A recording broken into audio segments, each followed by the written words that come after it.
If we have Amy's heart, we can save Hannah. Agree to organ donation, and if necessary, push Amy down the stairs or hit her. I will do it. In any case, give Amy's heart to Hannah. My husband demanded, make your own daughter almost die to offer her heart for my niece. Facing his outrageous requests, I felt like I was losing my mind. David and I have been married for about 5 years. Our daughter, Amy, was born a year after our wedding. From the moment I was pregnant, David showed no interest in our unborn child. When I told him I was expecting, his response was an indifferent, "Oh, is that so?" Perhaps it was due to the hormonal imbalance caused by pregnancy, but I remember shouting at David, "Why aren't you happy?" We ended up in a fight. I don't think David hates children. After all, when my sister Sarah gave birth to her daughter, Hannah, David, who was my boyfriend at the time, was so moved that he held the newborn and cried. "Babies are so small," he said through his tears. The look in his eyes as he touched Hannah's soft cheek was full of love. Yet for some reason, David seemed to dislike Amy, his own daughter, even before she was born. When we found out the gender and I told him, "It looks like it's a girl," all he said was, "Oh." When I asked if he would attend the birth, he immediately replied, "No." Even if he didn't hate children, I thought he might be afraid of becoming a father, and I tried to accept his terrible attitude. Then Amy was born safely. She was so lovely from the first moment I saw her, and her tiny hand grasping my finger was too adorable.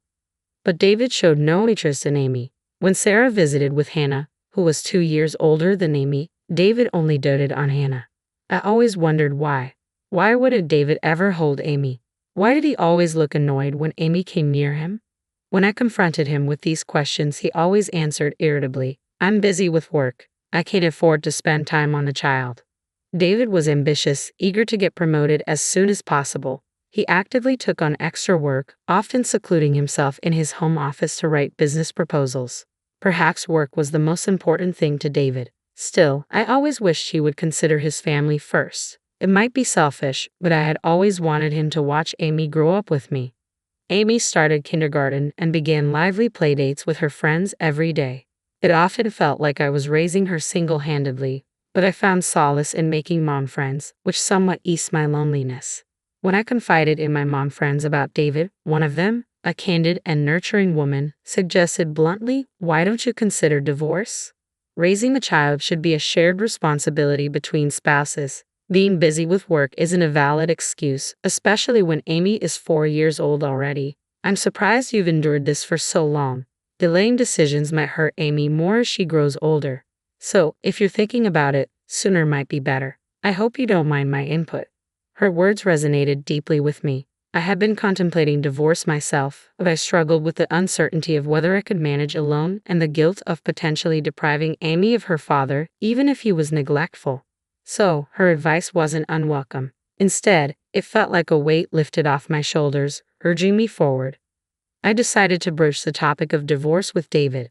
The night I resolved to do so, after Amy had drifted off to sleep, David approached me with a startling request to give Amy's heart to our niece Hannah. David had delved into organ donation research and believed it feasible for a child to undergo a transplant with parental consent. To my surprise, I learned from David, not Hannah's mother Sarah, that Hannah suffered from a severe heart condition and had limited time left. "We must act swiftly to save Hannah with Amy's heart," David urged, visibly distressed. "I need a moment," I protested, my voice rising in disbelief. "What's happening?" While I empathize with Hannah, "Why is this news coming from you?" "Because Hannah is my daughter," David confessed abruptly. I was so stunned I couldn't find my voice. Nausea churned in my stomach. Even with David standing right before me, his head in his hands against the dining table, he felt strangely distant. "What do you mean?" I managed to utter, my voice quivering. David, visibly irritated, began to explain his tumultuous situation. It appeared David had harbored feelings for Sarah, a woman a year younger than me, for quite some time. He had even proposed to her once, but Sarah chose Kyle, now her husband. Despite Sarah's flirtatious reputation, she seemed to have restrained herself since being with Kyle. However, she had apparently been meeting David in secret frequently. David revealed that Sarah opted for Kyle over him because Kyle was a civil servant. With David earning less than the average worker, his financial prospects were bleak unless he received a promotion. His fervent ambition was to ascend swiftly in his career and win Sarah over from Kyle. Sarah is raising Hannah as Kyle's child, but she vowed that if I secured a promotion and began earning more, she would leave Kyle and join me, along with Hannah. Then why did you marry me? By marrying you, I can remain close to Sarah and naturally have more chances to spend time with Hannah. You married me for such a reason. I loved David deeply, but he never truly saw me. This realization filled me with misery and frustration, and David's words only exacerbated my despair. Amy isn't my child, is she? She looks nothing like me. She must be the offspring of some unknown man. Hannah's life holds more significance than Amy's. Amy's heart should be given to Hannah, David proclaimed callously. It felt like something inside me snapped. Whether it was my love for David or my patience, I couldn't say. But the man standing before me resembled a monstrous figure. I swear I haven't betrayed you. Don't compare me to people like you. Amy is undeniably our child. Yet you're right, Amy doesn't take after you. She isn't heartless or unreasonable like you. She's incredibly kind, I retorted, my voice trembling with a mixture of hurt and anger. David's angry glare no longer intimidated me. As a mother, my resolve to protect Amy surged within me. Recognizing the danger of remaining in that house, I made the decision to leave immediately. Gathering only the essentials to avoid arousing David's suspicion, especially as he immersed himself in the project report crucial for his desired promotion to be with Sarah. I woke Amy from her slumber. She groggily asked, "What's happening?" Enveloping her in a tight embrace, I whispered, "Amy, we're saying goodbye to Dad. We're heading to Grandpa and Grandma's house. You may not see your kindergarten friends for a while, but can you be brave?" My urgency must have resonated with Amy, for she nodded in silent agreement, her voice laced with tension. Cradling Amy in my arms, I slipped out of the house silently and dashed towards the train station. Though I briefly considered taking the car, I dismissed the idea, fearing David might demand its return. Once aboard the train, Amy, exhausted, drifted off to sleep, and we reached the vicinity of my parents' home just before the last train departed. Ignoring the barrage of calls and messages from David, who undoubtedly noticed our absence, I pressed the intercom at my parents' house. Startled but alert, my parents answered, questioning what had occurred. However, I requested to settle Amy first. After tucking Amy into bed upstairs, I divulged the situation to my parents. I confessed my intention to sever ties with David. Shocked by David's callousness and dismayed to learn of Sarah's deceit, they empathized with my plight. No parent would tolerate such betrayal. Concerned for Amy's safety, they graciously offered us refuge in their home.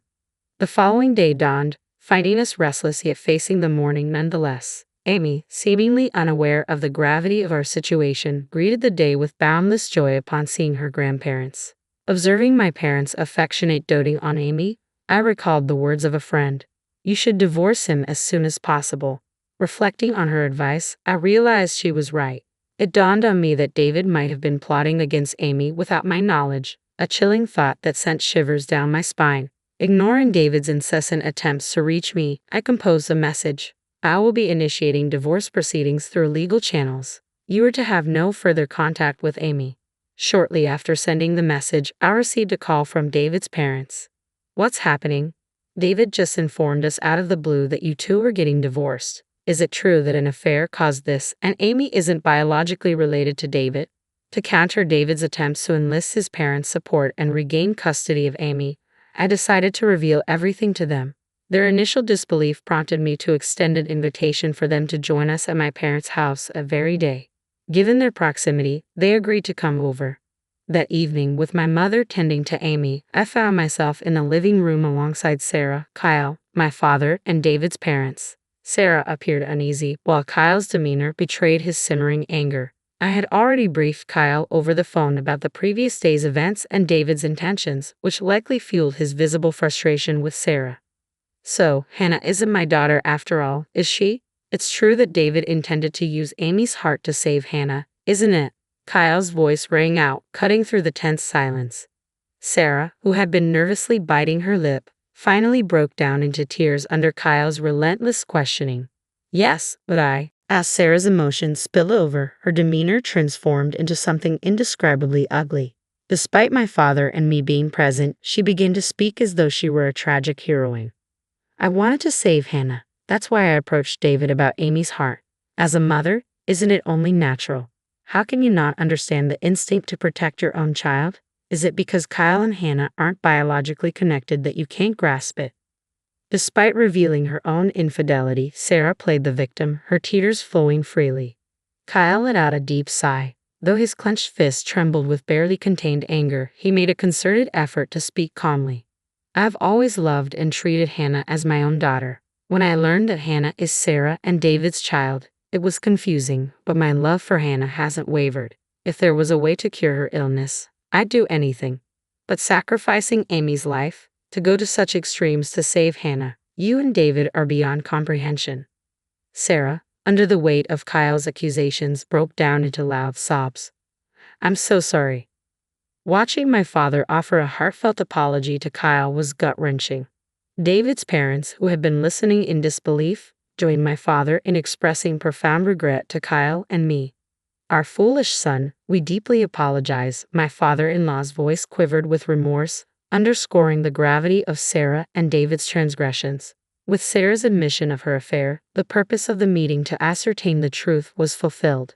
As Kyle declared, I will divorce Sarah, and rose to leave, Sarah cried out, wait, how am I supposed to go on? Who will pay for Hannah's treatment? Just as I heard a car pulling into the garage, a realization struck me. David wasn't supposed to be here. The thought of Amy's safety flashed through my mind, but David must have deduced that my only refuge would be my parents' home. As David intruded into our sanctuary, it dawned on him that his transgressions had been laid bare, evidenced by his parents' remorseful gestures towards Kyle and me, and Sarah's tearful embrace of Kyle. His flushed face drained of color in an instant, yet even amidst the tension, he had the audacity to inquire, "Where's Amy?" Without hesitation, I rose to my feet and delivered a resounding slap across his cheek. Hannah is blameless. While I sympathize with her illness, I'll never forgive you for endangering Amy. David, cradling his steaming cheek, appeared taken aback by my outburst. I had always considered myself a calm individual, unaware of the depth of emotions simmering within me. Fueled by a surge of anger, I found myself charging towards David.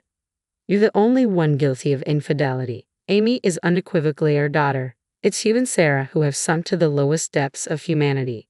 Don't assume everyone is as morally bankrupt as you. My father's timely intervention halted my impulsive rush, allowing me to regain some semblance of composure.